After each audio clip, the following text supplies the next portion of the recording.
Hello everyone, perkenalkan nama saya Jonathan Yaloga Silalahi. Saya di sini akan menjelaskan tentang penyusunan anggaran kas. Pengertian anggaran kas adalah prediksi aliran keluar masuknya uang yang direncanakan perusahaan di dalam suatu periode tertentu, beserta penjelasannya tentang sumber-sumber penerimaan dan pengeluaran kas tersebut. Kedua, ada fungsi anggaran kas. Fungsi anggaran kas itu pertama menunjukkan jumlah dan waktu kas perusahaan di masa yang akan datang. Kedua, memberikan dasar untuk melakukan tindakan perbaikan jika jumlah kas dalam anggaran tidak cocok dengan jumlah sebenarnya yang terjadi. Yang ketiga, anggaran kas memberikan dasar evaluasi atas kinerja manajer keuangan. Yang ketiga, ada tujuan penyusunan anggaran kas. Yang pertama, menentukan saldo atau posisi kas akhir setiap periode sebagai hasil dari operasi yang dijalankan. Kedua, mengetahui kelebihan atau surplus atau kekurangan kas pada waktu yang tertentu. Ketiga, menyelaraskan kas dengan aset telancar, utang, modal, pendapatan, dan beban. Yang keempat, ada mengetahui sumber kas masuk yang diperoleh selama satu periode yang digunakan. Untuk apa yang sumber kas masuk tersebut? Hal ini dapat pada arus kas keluar. Yang kelima, mengetahui kapan utang dibayar kembali. Yang keenam, menilai realisasi kas masuk dan kas keluar agar dapat diketahui selisih realisasi dengan anggaran, selisih menguntungkan atau selisih merugikan. Yang ketujuh, menunjukkan hubungan laba bersih terhadap perubahan kas perusahaan. Yang selanjutnya ada kegunaan anggaran kas. Kegunaan anggaran kas menggunakan sebagai dasar sehat untuk penentuan posisi kas secara terus-menerus. Kedua, menggunakan sebagai dasar pengambilan keputusan manajemen pinjaman jangka pendek atau jangka panjang. Selanjutnya ada menggunakan sebagai dasar kebijakan pemberian kredit. Yang keempat, menggunakan dalam menentukan kemampuan perusahaan membangun atau membayar dividen kepada pemegang saham. Yang kelima, menggunakan dalam meningkatkan kemampuan membayar kewajiban. Yang keenam, ada menyebabkan dalam memperkuat posisi dalam penawaran. Selain dalam kegunaan, ada beberapa faktor mempengaruhi penyusunan anggaran. Yang pertama ada kegiatan operasi, kegiatan investasi, dan kegiatan pendalaman. Kegiatan operasi adalah kegiatan perusahaan yang bersifat terus-menerus, rutin, sehingga kegiatan proses tersebut, kegiatan operasi utama dari perusahaan adalah membeli dan menjual produk atau jasa. Yang kedua ada kegiatan investasi. Kegiatan investasi adalah kegiatan yang dapat meningkatkan dan menurunkan aset terlancar yang digunakan perusahaan. Yang terakhir ada kegiatan pendalaman. Kegiatan pendalaman adalah kegiatan yang berkaitan dengan utang dan modal tersebut.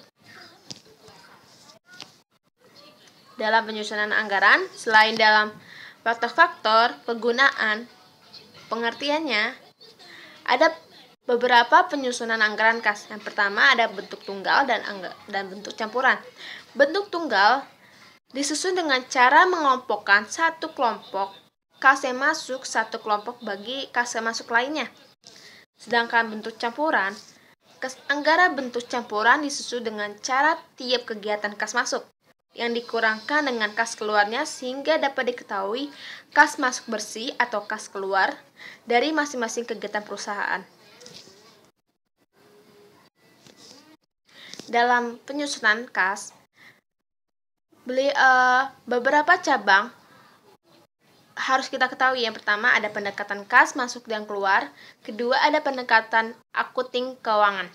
Pendekatan kas masuk dan kas keluar, metode ini didasarkan pada analisis naik turun yang didanggarkan untuk mencerminkan semua arus kas dan keluar kas dari anggaran jualan, anggaran biaya atau beban, dan dalam anggaran tambah modal. Sedangkan pendekatan akunting keuangan, titik tolak dalam pendekatan ini adalah laba bersih.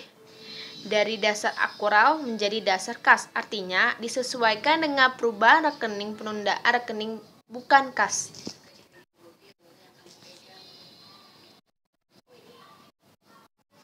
Selanjutnya ada sumber dan penggunaan kas.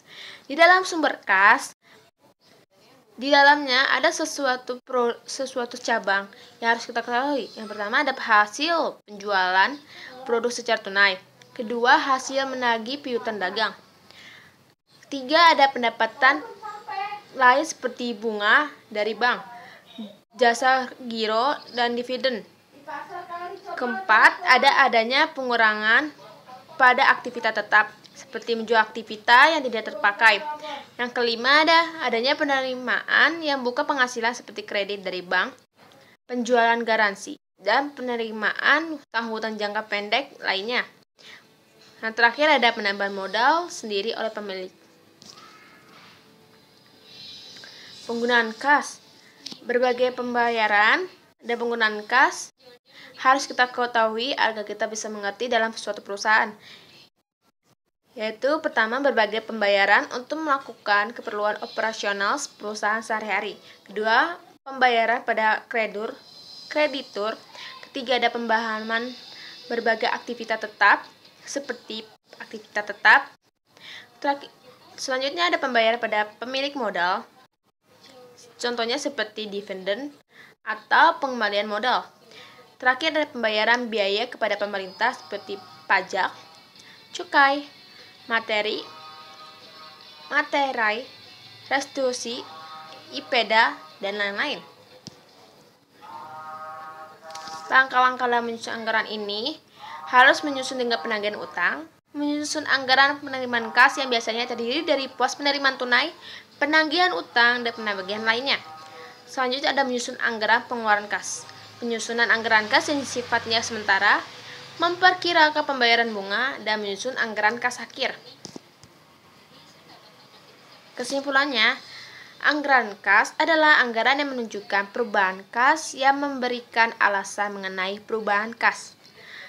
Dengan menunjukkan arus kas masuk sebagai sumber kas atau keluar kas sebagai arus kas yang digunakan sebagai tampak kelebihan atau kekurangan kas dan saldo kas selama periode tertentu dalam suatu organisasi. Sekian dari presentasi saya. Mohon maaf ada salah kata atau kekurangan kata. Sekian, terima kasih.